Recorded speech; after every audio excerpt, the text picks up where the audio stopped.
깊이 있는 경제발전소. 지금 여러분께서는 경제평론가 박연미가 진행하는 경제발전소를 듣고 계십니다. 한쪽으로 치우치지 않고 평균대 위에서 딱 따져보겠습니다.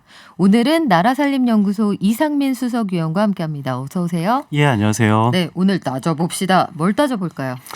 예, 요즘에 여기 오다 보니까 벚꽃이 조금씩 보여요. 개나리, 진달래 지금 난리 났습니다. 난리까지는 않나요? 네. 아무튼 꽃송이는 조금 보이는데요. 근데 벚꽃 하면은 여의도 아닙니까? 근데 그쵸. 여의도 벚꽃 축제는 올해는 추첨식으로 코로나 때문에 아, 추첨식 한다고 인원 하더라고요. 제한. 예, 그렇다고 합니다. 아, 진해 군항제는 취소됐다고 하던데. 예. 그러면 이게 저기 지자체에서 하는 축제면은 요 예산은 다 아낄 수 있게 되겠네요? 그러니까 그게 문제죠. 제가 뭐 직업병 때문에 꽃을 보더라도 이 예산 어떻게 될까 생각이 드는데요. 안 좋은 직업병입니다. 아, 꽃을 예. 즐길 때에도 이걸 안타깝습니다만. 유지보수 관리하는데 예산이 얼마나 될까? 그렇죠. 근데 우리가 생각하기에는 지금 말씀하신 것처럼 꽃 축제가 취소가 되면은 예산을 아낄 수가 있지 않을까라는 그쵸. 생각이 들잖아요. 네. 근데 작년에는 벚꽃 축제가 취소가 됐어요. 그런데 그 작년 결산을 보니까 원래 계획된 예산의 한 90%는 지출이 됐더라고요. 취소는 됐지만. 왜요?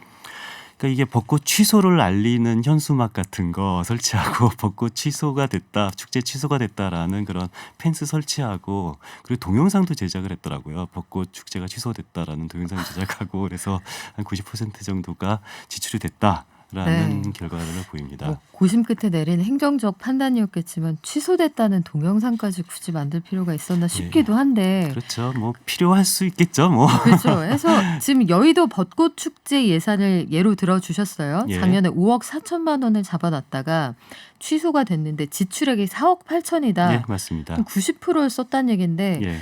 만약에 이게 뭐 걸맞는 예인지 모르겠습니다만 쓰레기를 줄이자는 캠페인을 하기 위해서 예. 쓰레기 줄이자 전단지를 엄청 많이 만들어서 예.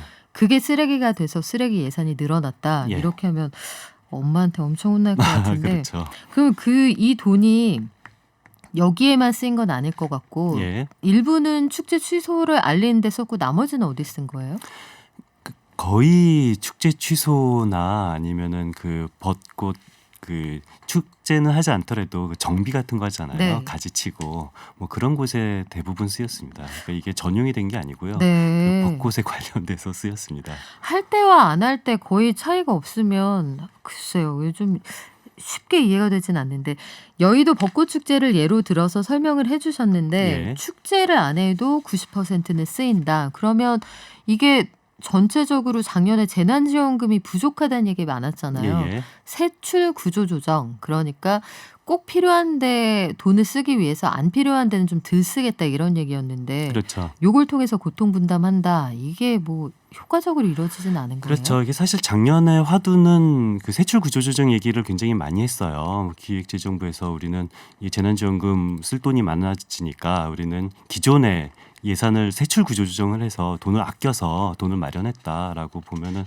보도자료를 보면 7조 원 정도로 세출 구조조정을 했다라고 나왔고 뭐 대부분의 언론들이 그 보도자료를 그대로 받아서 7조 원 세출 구조조정했다라고 국민들은 아마 알고 있을 거예요. 이 계산하기 어려워서 사실 예. 기자들도 대부분 그렇다고 하면 그런 줄 알거든요. 그렇죠. 근데 그게 아니란 얘기예요? 예, 안타깝게도 7조 원을 줄였다라는 것이 실제 국민의 세금을 7조 원 줄인 것과는 또 별개라는 거거든요. 그러니까 2차 추경 때 7조 원 세출 구조 조정 중에서 제일 크게 줄인 금액이 F-35 전투기 구매 사업 금액을 뭐 세출 구조 조정을 해서 한 3천억 가까이 줄였다라는 게 제일 큰 규모의 사업이었어요. 이거 나중에 사도 되니까 지금 안 산다 이런 얘기인가요? 그런데 그렇죠. 그러니까 F-35 구매 금액을 줄였다라는 의미가 언뜻 생각해 보면은 이럴 수가 있잖아요. 뭐 만약에 뭐 20대인지 뭐 30대인지 모르겠습니다만 30대 사기로 할 걸 뭐 코로나도 있고 그러니까 네. 뭐 29대만 사겠다라고 할 수도 있고 아니면은 뭐 한 1조 원 주고 사기로 한 거를 뭐 4달러 이렇게 협상을 잘해서 뭐 한 9천억 원으로 가격을 깎았다 4달러. 그럴 수도 있을 텐데. 굉장히 협상 잘했는데요. 그 정도면. 근데 문제는 둘 다 아니라는 거죠. 그러니까 구매 가격을 깎은 것도 아니고 구매 대수를 줄인 것도 아니고 단순히 이것을 올해 낼 돈을 다음 연도에 내겠다라고 한 거예요. 그냥 더 사겠다 이런 얘기네요. 그렇죠. 그러면 SOC 줄인 것들도 다들 이런 거거든요. 그러니까 SOC 규모를 줄인 것이 아니라 음. 올해 할 사업을 내년으로 미루겠다. 라는 것이 세출 구조조정의 대부분입니다.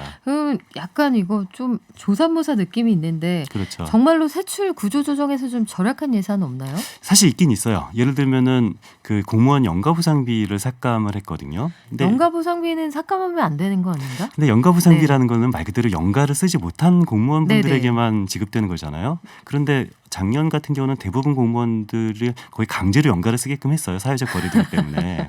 네. 그런데 그래서 어차피 연가를 썼기 때문에 연가보상비를 삭감하든 안 하든 이거는 뭐 무조건 받을 수가 없는데 문제는 코로나 일선에 뛴 공무원은 이거는 연가를 쓸 수가 없었죠. 질본 공무원분들 그쵸. 같은 경우는. 네. 근데 질본 공무원들이 연가보상비가 삭감이 돼서 연가를 못 받게 되는 안타까운 일이 벌어졌습니다. 네, 좀 이해가 안 되는 부분이 많았지만 다음에 다시 한번 모시고 여쭤볼게요. 그러면 오늘 나라살림연구소 이상민 수석위원 말씀 여기까지 듣고요. 고맙습니다. 예, 감사합니다.